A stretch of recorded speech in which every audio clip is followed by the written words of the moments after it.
Eu estava ali, de pé, naquele pódio moderno e impessoal do Centro de Congressos em Lisboa, com os focos a banharem-me num tipo de luz estranha, que não vinha de lado nenhum e não criava sombras. O meu nome, doutora Anna Harper, era pronunciado e olhava para as centenas de caras, pesquisadores, clínicos, estudantes de pós-graduação. E, para ser sincera, não sentia o nervosismo que a maioria descreveria. Já fazia isto há 6 anos. Tenho 31 e a minha posição no hospital universitário e no instituto de pesquisa, onde o meu laboratório se dedicava à identificação de biomarcadores em condições autoimunes pediátricas, dava-me uma certa segurança. Os primeiros 4 anos de trabalho tinham sido um mar de tédio, lento e sem glamour, para ser honesta. Mas no quinto, algo mudou. Descobrimos algo que alterou radicalmente a conversa sobre a intervenção precoce. Não sou famosa, não daquelas que aparecem na televisão. Sou respeitada.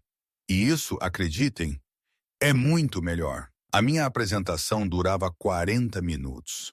Comecei com o habitual, o contexto metodológico, a estrutura dos ensaios, as descobertas principais, as implicações.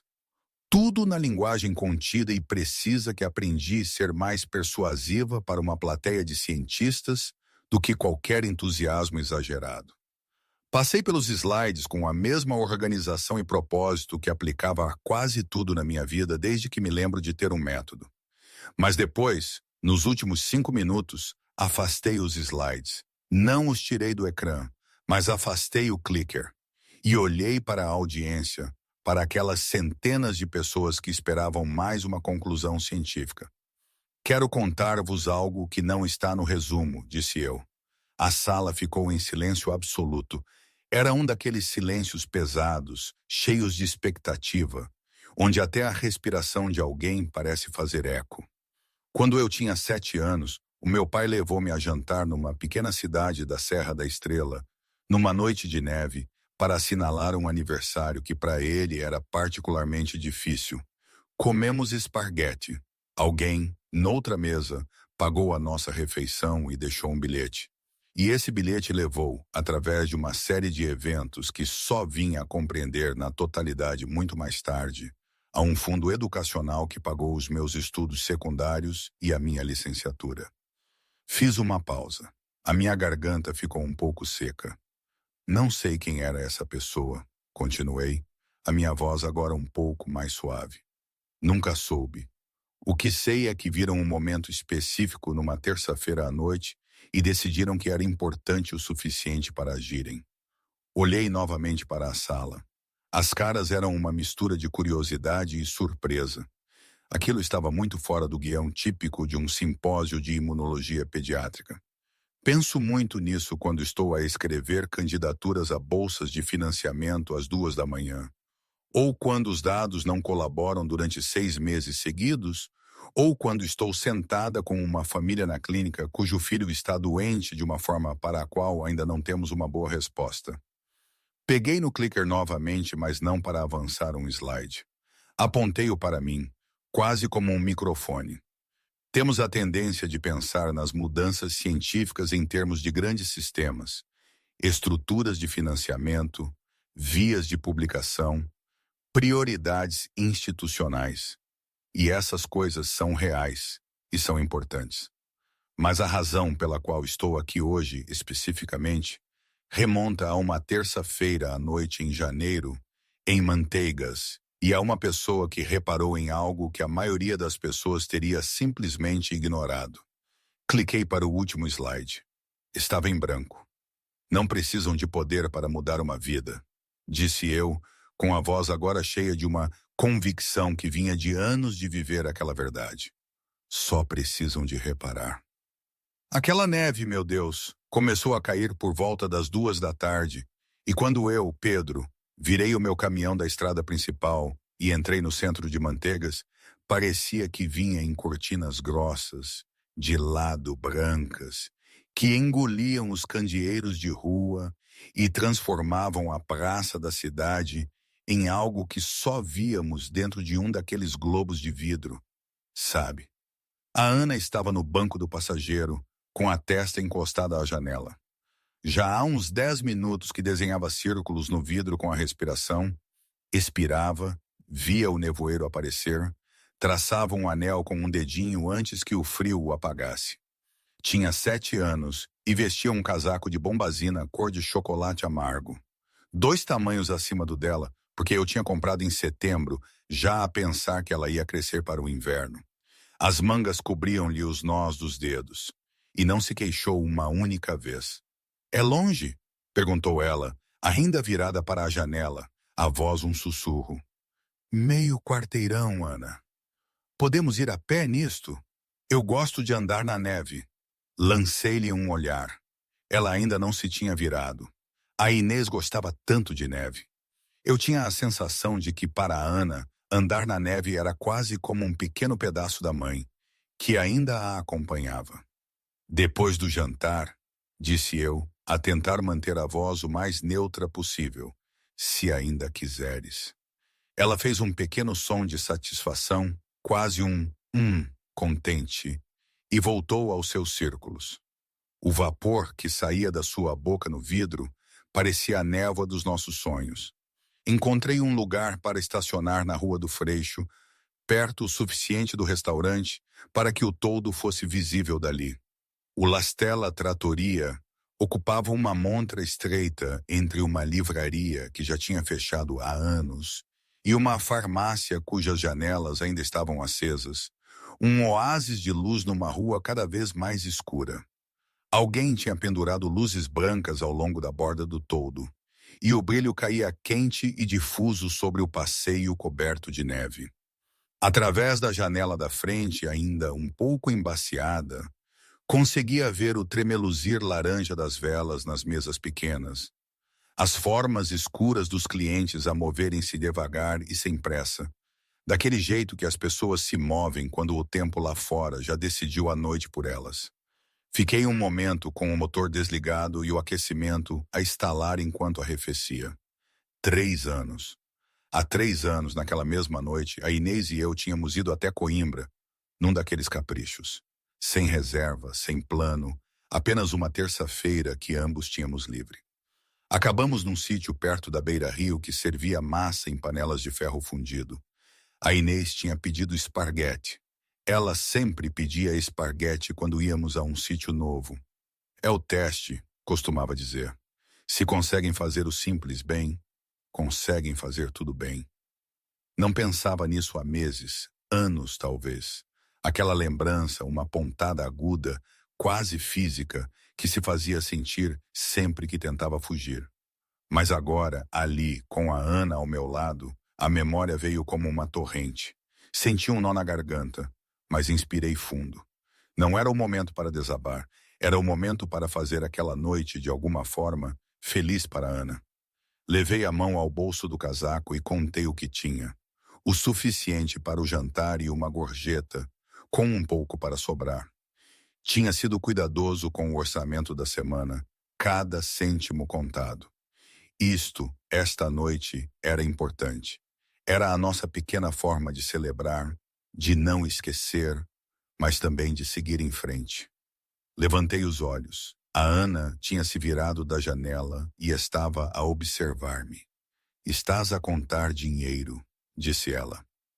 Não era uma acusação, apenas um facto, dito com a curiosidade infantil de quem repara em tudo. "A ver se tenho o suficiente", respondi, sorrindo de leve. "Para quê?" "Para o jantar." "Tu sempre tens o suficiente para o jantar." Pus o dinheiro de volta no bolso. "Pronta?" Ela esticou a mão e deu-me uma palmadinha, uma vez, da forma como às vezes fazia quando achava que eu precisava. "Pronta", disse ela. O frio atingiu-nos com força no momento em que saímos. A Ana meteu o queixo na gola e agarrou a minha mão sem que eu pedisse. O passeio tinha sido salgado, mas a neve caía mais depressa do que o sal conseguia derreter. Andamos devagar, com cuidado, a nossa respiração a subir em nuvens brancas, os nossos passos a crocitar na fina camada de neve fresca. A porta do Lastela abriu-se antes de chegarmos. Uma jovem empregada com um avental preto estava a segurá-la para um casal que saía, e o calor que escorria cheirava a alho e pão acabado de cozer, e algo mais doce por baixo, talvez baunilha ou as velas. Fomos sentados lá atrás, numa mesa para dois junto à janela que dava para o beco lateral, onde a neve se acumulava na escada de incêndio em macias cristas brancas. O menu era curto e escrito à mão num quadro negro acima da passagem. Uma pequena vela ardia entre nós num frasco de vidro. A Ana olhou para a vela por um longo momento, o seu rosto pequeno e sério iluminado pelo brilho tênue. A mãe teria gostado deste sítio, não teria? Disse ela quase num sussurro. Olhei para minha filha. Ela ainda olhava para a vela, não para mim. E a sua expressão não era exatamente triste, mas como se estivesse a tentar resolver algo, a pensar em silêncio. Era aquela idade em que as crianças começam a processar o que perdem, sem entenderem bem a dimensão, mas sentindo a ausência como um buraco. Sim, disse eu, a voz um pouco rouca. Ela teria gostado mesmo. A Ana assentiu uma vez, satisfeita, e pegou no menu. Aquele pequeno ritual de lembrança era, para ela, um fio invisível que a ligava a Inês. E, por Deus, eu faria tudo para manter esse fio forte e real. Momentinho, aqui tenho de parar um pouco a narrativa. Desculpem, mas tudo isto, a forma como a vida às vezes nos atira para situações tão estranhas, quase absurdas, não acham? Um jantar normal, numa noite de neve e, de repente, um gesto inesperado pode mudar. Tudo. É tipo aquelas histórias que os nossos avós contavam, que parecem tiradas de um livro, mas que aconteceram mesmo. Eu, na altura, quando tudo isto começou, nem me passava pela cabeça que aquele simples bilhete ia ser a chave para o futuro da minha filha. Pensava que era só um momento bom, um acaso simpático. Quem diria que a bondade mais simples, pode ser a maior força? Em Portugal dizemos que há mais marés que marinheiros. E talvez seja isso. Há mais na vida do que conseguimos ver, mais corrente por baixo da superfície do que imaginamos. Às vezes, basta alguém reparar. Basta um pequeno clique. Não sei. É uma coisa sobre a qual ainda hoje penso muito. E acho que nunca vou ter todas as respostas. Mas é isto. De volta à história, que há coisas importantes para contar. Luiz, o gerente do Lastela, vinha na minha direção. Era um homem de ombros largos, com a expressão típica de quem esperava uma queixa. Ninguém pede para falar com o gerente a não ser que haja um problema, certo? Aquele jantar beneficente no grande hotel do Pico, sim, era assim que se chamava na Serra da Estrela, devia ter esgotado a paciência de qualquer um, com as mesas a custar uma fortuna e as pessoas a exibirem-se. Eu próprio já tinha ido a alguns por obrigação. Mas esta senhora, Catarina Langston, não parecia o tipo de pessoa que fazia confusões. Tinha um ar reservado, quase distante, mas os seus olhos eram atentos. Boa noite, disse eu a minha voz profissional. Em que posso ser útil? Ela sorriu, um sorriso pequeno, mas sincero, e a sua voz era baixa, mas firme. Boa noite, eu queria pagar a conta da mesa lá atrás, perto da janela lateral. A mesa do pai e da filha. Parei. Aquilo era inesperado. Eu esperava uma reclamação sobre o vinho, ou o serviço lento devido à neve, ou o preço de alguma coisa. Mas isto? Desculpe? Perguntei, para ter a certeza que tinha ouvido bem. Sim, o jantar deles. Quero pagar o valor total. E já agora, continuou ela, o seu olhar mais intenso. O restaurante tem parcerias com alguma organização local que apoie famílias na área? Aquilo apanhou-me de surpresa. Raramente via tal generosidade e muito menos com aquele tipo de discrição. Sim, temos, disse eu, um pouco atordoado. O Centro Comunitário de Hartwell. Eles têm aulas de apoio e um programa de leitura de verão. Excelente. Peço que duplique o valor total do jantar dessa família e encaminhe a diferença para lá. Senhora Langston, isso É o que eu quero, interrompeu ela, com a mesma firmeza gentil. Pode conseguir-me um cartão e uma caneta? Fui buscar o material, ainda a digerir tudo. Esta mulher não era como os outros benfeitores do Hotel do Pico, que se preocupavam com placas e homenagens. Era algo mais. Voltei à mesa. Ela sentou-se com o cartão em frente, o seu casaco sobre a cadeira, as mãos aquecendo-se à volta da vela, observando o pai e a filha a rir de algo. A neve ainda caía lá fora, e as luzes do restaurante refletiam-se duplas nas bordas geladas das janelas.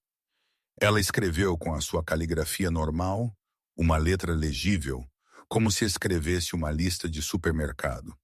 Enquanto a observava escrever, pensei na minha própria família, na minha filha, que era mais ou menos da idade daquela menina. Como as pequenas coisas importam. Como um jantar fora, para algumas famílias, é um luxo, um grande acontecimento. E como esta senhora, esta Catarina, estava a reconhecer isso sem que ninguém tivesse pedido. Era quase como se estivesse a fazer uma pequena magia, invisível para os outros. Uma bondade que não precisava de aplausos, apenas de ser. Alguém viu o carinho que traz a esta noite e quis honrá-lo. Essa refeição está tratada. Se alguma vez for possível, passe algo à frente quando chegar à altura, não porque deve, mas porque é assim que funciona. Ela leu-o uma vez e depois acrescentou embaixo. A sua filha está a observá-lo com mais atenção do que imagina. Dobrei o cartão, entregou-mo a mim e o seu cartão de crédito e pediu-me para entregar o bilhete na mesa depois de ela ir embora. Depois, deu-me também o nome do Dr. Matias Pereira, o advogado da família dela, e pediu para o entregar à família caso estivessem dispostos a entrar em contato. Falou-me de um pequeno fundo educacional que geria independentemente com o dinheiro dela, não do pai, para crianças em comunidades rurais da Serra da Estrela, cujas circunstâncias tornavam a distância entre o potencial e a oportunidade mais difícil. Sem amarras, sem truques. Apenas uma oportunidade. Catarina vestiu o casaco e saiu sem olhar para trás. Um furação de neve lá fora, e cá dentro a tempestade acalmava. Aquela noite tinha sido diferente, e eu tinha o pressentimento de que o impacto daquele gesto não ia ficar só pelo valor de um jantar. Voltei à mesa do Pedro e da Ana, pouco depois de a Ana terminar a sua teoria sobre o porquê de a neve parecer sempre azul nas sombras e nunca a luz direta. Uma teoria que ela tinha desenvolvido ao olhar pela janela de 3 em 3 minutos durante a refeição e que envolvia, tanto quanto eu conseguia entender, algo sobre o céu a ser refletido pela própria neve. Com os cumprimentos de outro cliente, disse eu, pousando um pequeno envelope branco ao lado do copo de água do Pedro. O jantar está tratado e há um bilhete lá dentro. O Pedro olhou para o envelope, depois para mim, e eu encolhi os ombros levemente, um gesto que sugeria que aquilo não era uma ocorrência normal, e retirei-me. O que é isso? Perguntou a Ana. Não sei ainda. É um mapa do tesouro? Ele pegou no envelope. O nome dele não estava lá, apenas ao senhor desta mesa, numa caligrafia cuidada. Ele abriu. Leu-o 2 vezes, as sobrancelhas franzidas em confusão, depois em surpresa, e por fim em algo que eu não conseguia identificar. Sentou-se um momento a olhar para o frasco da vela. A chama tinha diminuído à medida que a noite avançava. A cera estava quase no fim, encostada ao vidro. A Ana observava-o. Tinha aquela paciência peculiar de uma criança que aprendera, através da observação, que alguns momentos exigem espera. É um mapa do tesouro? Perguntou ela novamente, mas mais suave desta vez. Não exatamente, disse ele. A voz dele saiu tremida, e ele limpou a garganta. Eu não sei. Não disseram. A Ana pensou nisso. Por quê? Ele olhou para a filha. O casaco dela ainda era demasiado grande e o cabelo tinha saído meio da trança durante o jantar. E ainda havia um leve fantasma de molho de tomate perto da orelha esquerda que ele tinha falhado com o guardanapo. Pequenas imperfeições que faziam dela quem era. Porque eles quiseram, disse ele. Essa é uma boa razão, disse a Ana, no tom de quem ratifica uma política. Ele leu o bilhete uma terceira vez. A sua filha está a observá-lo com mais atenção do que imagina. Dobrou-o cuidadosamente ao longo da prega original e colocou-o no bolso do peito da sua camisa azul. Contra o peito, dentro do envelope, havia também um cartão de visita. Apenas um nome. Dr. Matias Pereira, advogado, e um número de telefone com algumas linhas escritas à mão no verso, explicando para que servia. Leu essas linhas mais devagar. Um fundo educacional. Sem amarras, sem obrigações, apenas um número para ligar se ele quisesse saber mais. O Pedro sentou-se com o cartão na mão por um longo tempo. A Ana, que observava uma família na mesa ao lado a vestir os casacos, virou-se para ele. Ela estudou o rosto dele. Pai, estás a chorar. Ela inclinou a cabeça, a curiosidade a brilhar nos olhos. Um bocadinho.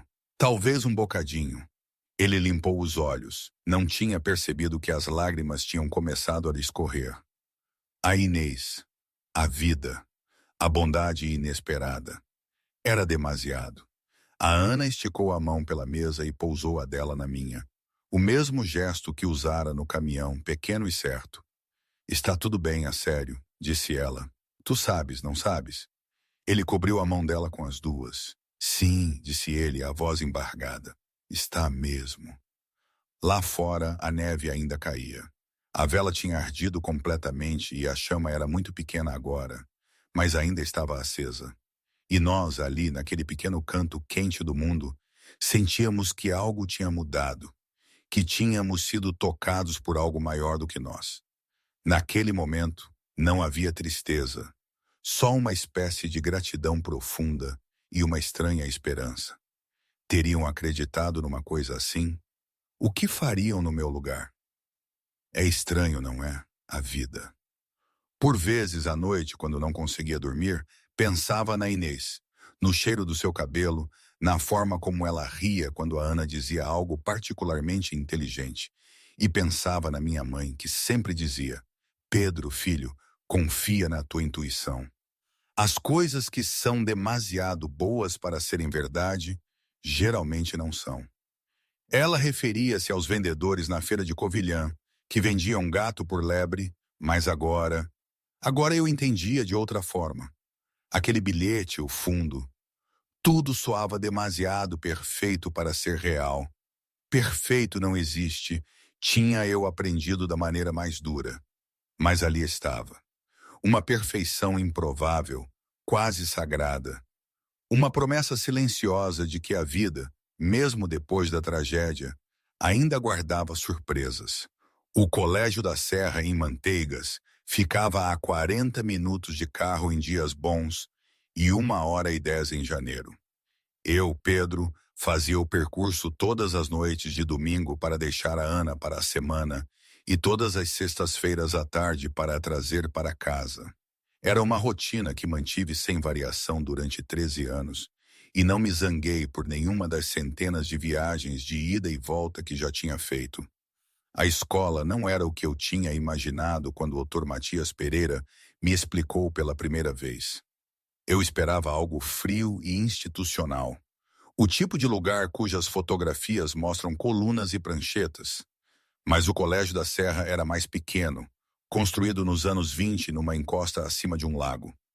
Os seus edifícios eram da cor de tijolo antigo, o seu campus entrelaçado com caminhos pedonais que estavam sempre, na minha experiência, a ser usados por estudantes que realmente iam a algum lado, em vez de tentarem parecer que sim. A Ana estava lá desde o 9º ano. Agora estava no seu penúltimo ano, tinha 17, e movia-se pelo mundo com o propósito organizado de alguém que tinha mantido uma lista de tarefas a vida inteira. Estudava tudo, mas gravitava para as ciências, biologia especialmente. E dentro da biologia, para a questão específica de como os sistemas imunitários de crianças muito pequenas respondiam a condições a que ainda não tinham sido expostas. Ela tinha me explicado este interesse numa sexta-feira, a caminho de casa, usando aquela linguagem cuidadosa e metódica que usava quando queria ter a certeza de que eu estava a entender algo, em vez de apenas concordar que entendia. Perguntei-lhe de onde vinha aquilo. Ela pensou durante muito tempo. Acho que foi no consultório do médico, disse ela finalmente. Depois da mãe. Eles eram tão bons lá, naquele consultório. A forma como falavam comigo, quero dizer, não contigo, comigo, como se eu também fosse a paciente, mesmo não estando doente. Ela olhou pela janela, um gesto que ainda hoje repete quando pensa fundo. Quero ser isso para alguém. De volta em Manteigas, a Harper Auto Repair expandiu-se. Não extravagantemente, eu não era uma pessoa extravagante, mas a oficina agora ocupava também o terreno ao lado e empregava 3 mecânicos a tempo inteiro e um contabilista a tempo parcial chamado Ricardo, que se tinha reformado da contabilidade e gostava de ter um lugar para ir de manhã. O equipamento de diagnóstico foi atualizado. A sala de espera tinha cadeiras decentes. Eu ainda trabalhava 6 dias na maioria das semanas, mas o 6º dia era agora mais uma escolha do que uma necessidade. Nos últimos anos, comecei a tirar as manhãs de domingo para mim, café, o jornal, um passeio se o tempo permitisse. Parei de usar a camisa azul no aniversário da Inês e comecei a usá-la no aniversário dela. Não tinha a certeza exatamente quando essa mudança tinha acontecido ou o que significava, mas sentia-se bem. Era uma forma de celebrar a vida que existiu, em vez de lamentar o que se perdeu. O cartão do Dr. Matias Pereira ainda estava na minha carteira. Passou por 3 carteiras ao longo de 14 anos e mostrava isso. Os cantos estavam gastos, uma das bordas tinha se separado do plastificado e a caligrafia no verso tinha esbatido até quase a ilegibilidade. Eu tinha ligado para o número 1 semana depois daquela noite de janeiro.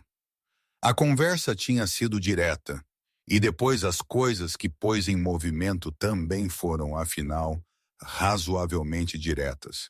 Uma conta estabelecida, um acordo de trustee, um fundo que pagava a propina do Colégio da Serra e as despesas extras, e que, a documentação deixava claro, pagaria também uma educação universitária na instituição que a Ana escolhesse.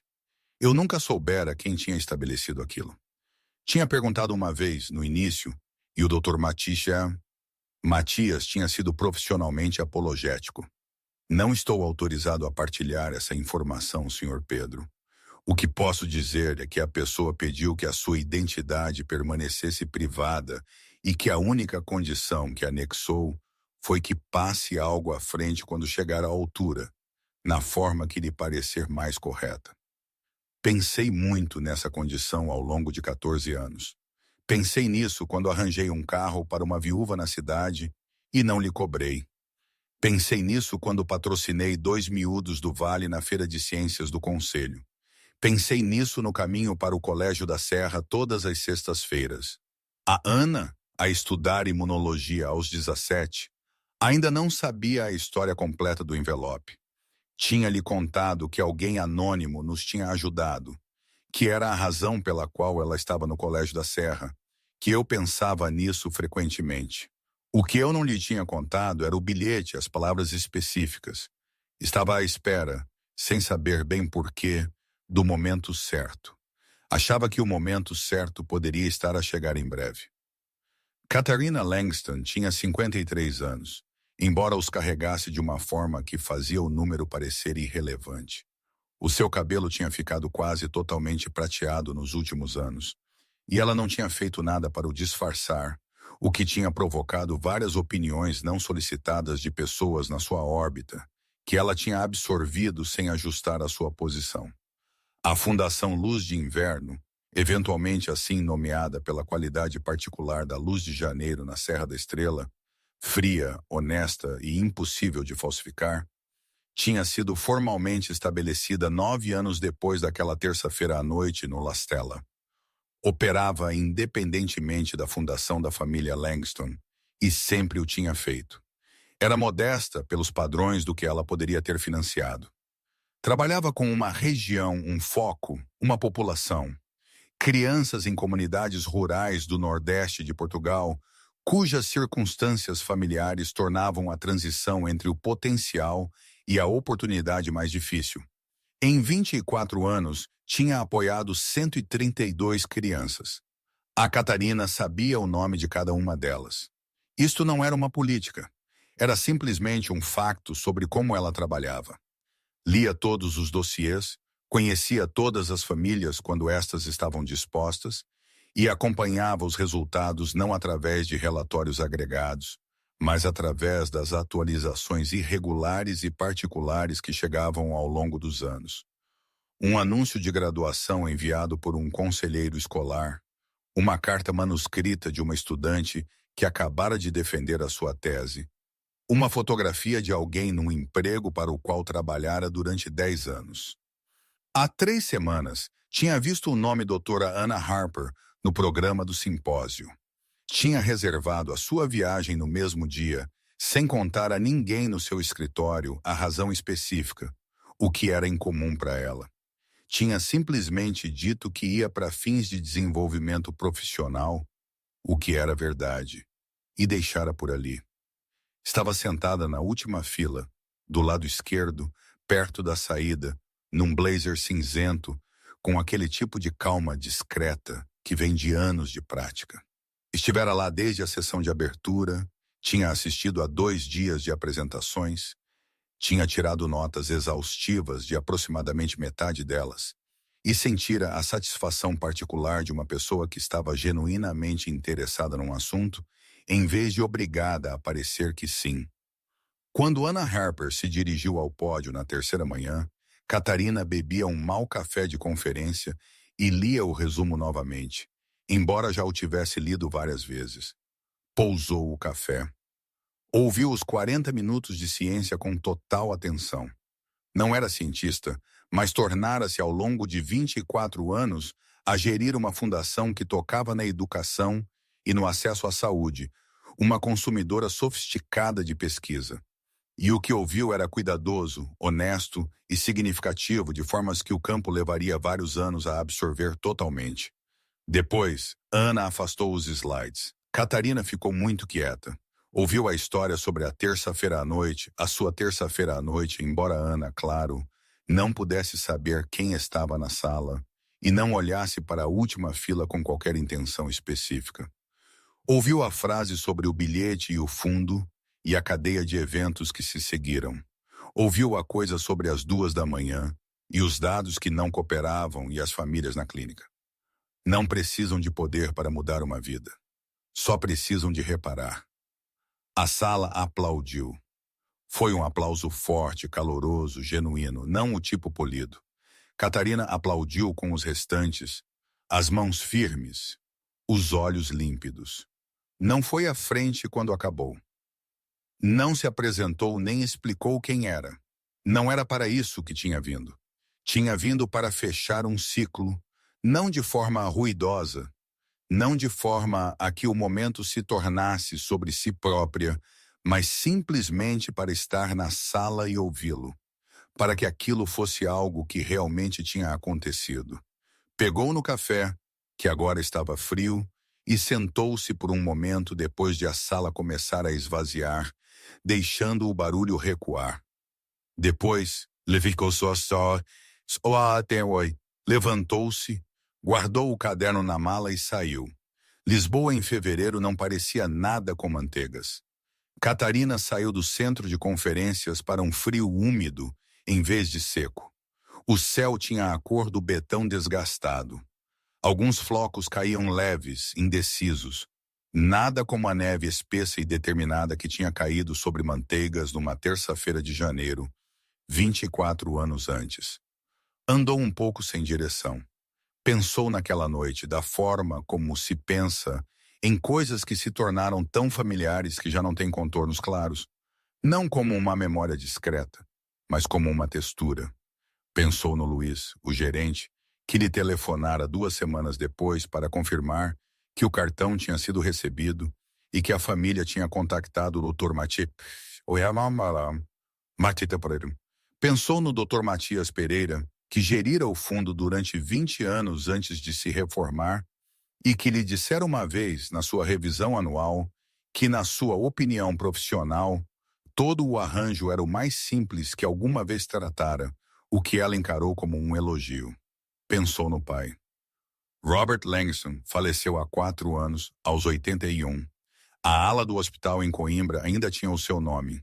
Catarina continuara o trabalho da fundação da família e mudara discretamente as suas prioridades para as coisas que o pai considerava insuficientemente arquitetônicas. Pequenas bolsas, serviço direto, investimentos cujos retornos não eram visíveis em pódios. Tinha causado alguma fricção. Ela tinha lidado com isso. Pensou em Pedro Harper, agora com os seus 50 e muitos, alguém que nunca conhecera. O homem que se ensinou a fazer tranças no cabelo e vestia uma camisa azul num aniversário e contava dinheiro debaixo de uma mesa com as mãos cuidadosas de alguém que não queria que uma criança de 7 anos se preocupasse. Esperava que a oficina estivesse a correr bem. Pessoas que dedicavam aquela qualidade de atenção às pequenas coisas tendiam, na sua experiência, a construir coisas que duravam. Encontrou um banco perto da beira-rio, com a brisa salgada a bater-lhe no rosto. Em algum lugar nesta cidade, Anna Harper estaria provavelmente de volta ao seu laboratório.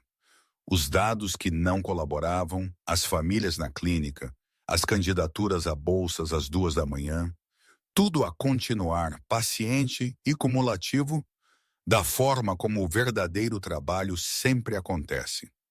Os flocos estavam mais espessos agora. Puxou o casaco mais para si e olhou para o porto. A coisa da bondade, não o tipo grande e estrutural, o tipo que põe nomes em edifícios, mas o tipo específico e pessoal de uma terça-feira à noite, é que não se anuncia. Não sabe, quando escolhe uma direção, o quão longe irá. Uma mulher sai de uma festa e acaba numa janela de restaurante. Um homem conta dinheiro debaixo de uma mesa porque quer que a sua filha tenha uma noite boa. Uma criança come esparguete e diz que é o teste e ainda não sabe o que está a testar. A corrente é longa. Os elos são invisíveis até que se esteja longe o suficiente para os ver. Em Manteigas, o cabelo de Pedro tinha ficado grisalho nas têmporas. A Ana tinha mencionado isso no mês passado, no tom que usava quando transmitia informações que achava que ele deveria ter, sem lhes atribuir um peso particular. Ele tinha dito obrigado, o que a fez rir, o que o fez rir também, que era o objetivo da chamada, como de costume. A oficina ainda estava na Rua da Laranjeira, onde sempre estivera.